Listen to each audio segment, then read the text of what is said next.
কিয়ামত নিকটে, এটি কোরআনে কারীম বহু আগে ঘোষণা দিয়ে দিয়েছে। আল্লাহ সুবহানাহু ওয়া তাআলা বলেছেন ইকতারাবাতিস সাআতু ওয়ানশাক্কাল কমর। এই যে কিয়ামত নিকটবর্তী হওয়ার কথা, এটা আল্লাহ তাআলা কোরআনে জানিয়ে দিয়েছেন আরো 1450 বছর প্রায় আগে।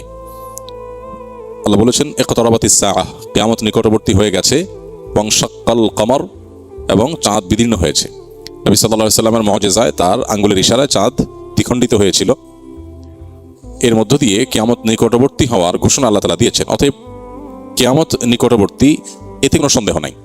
নবী করিম সাল্লাল্লাহু আলাইহি ওয়াসাল্লাম বলেছেন বুইসতু আনা ওয়াস সাআতু কাহাতাইন, আমি এবং কিয়ামত, অর্থাৎ তার আবির্ভাবের কথা তিনি বলছেন। তার আবির্ভাব এবং কিয়ামত এই দুটি ঘটনা দুটি আঙ্গুলের মতো পাশাপাশি অবস্থান করছে। একটা আঙ্গুলের মাঝে, একটা আঙ্গুলের পরে আরেকটা আঙ্গুল, মাঝে আর কোনো আঙ্গুল নাই। তার আবির্ভাবের পরে পৃথিবীর সবচেয়ে বড় বিষয় বা ঘটনা হবে মহাপ্রলয় বা কিয়ামত। এই যে কিয়ামত, এটি নবী সাল্লাল্লাহু আলাইহি ওয়াসাল্লামের পরে পৃথিবীতে ঘটা সবচেয়ে বড় ঘটনা, অর্থাৎ মাঝে কোনো নবী রাসূল থাকবেন না। এখান থেকে কিয়ামতের নিকটবর্তীতা বোঝা যায়।